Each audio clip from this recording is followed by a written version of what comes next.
Hi, I'm Bill Faulkner. On behalf of the SMRT, I'd like to welcome you to the third video in our MR Safety Week Checkup video series. As I've said before, we think that MR Safety Week is a great time to evaluate safety practices at your facility. So far, we've talked about evaluating your MR safety policies and procedures and MR annual safety education for the MRI staff. In this video, we're going to focus on evaluating safety in your MRI environment. An MRI facility can be divided into 4 safety zones.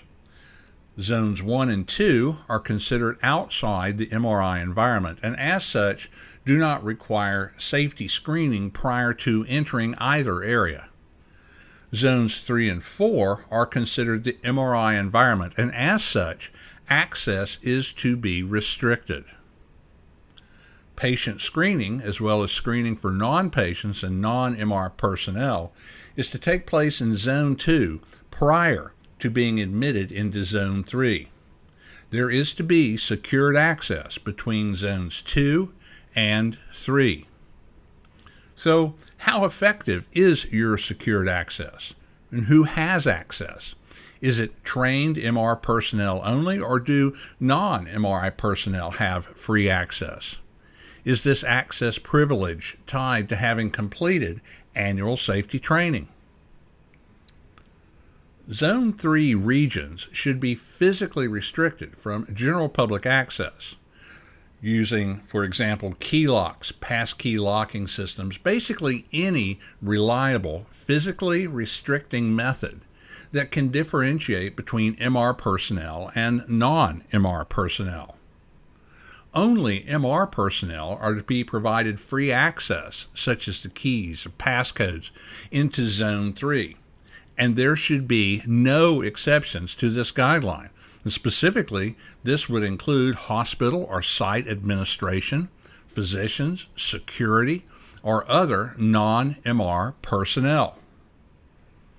So again, how secure is the access into your Zone 3? Is it really secure?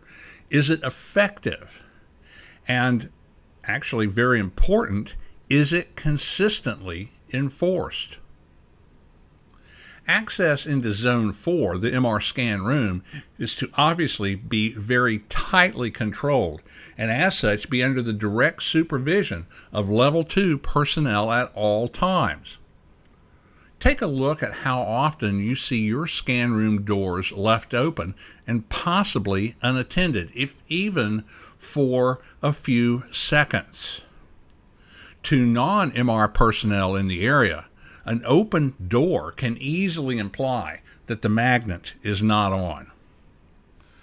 Remember, non-MRI personnel should be accompanied by or under the immediate supervision of and in visual or verbal contact with one specifically identified Level 2 MR person for the entirety of their duration within Zones 3 or 4 restricted regions.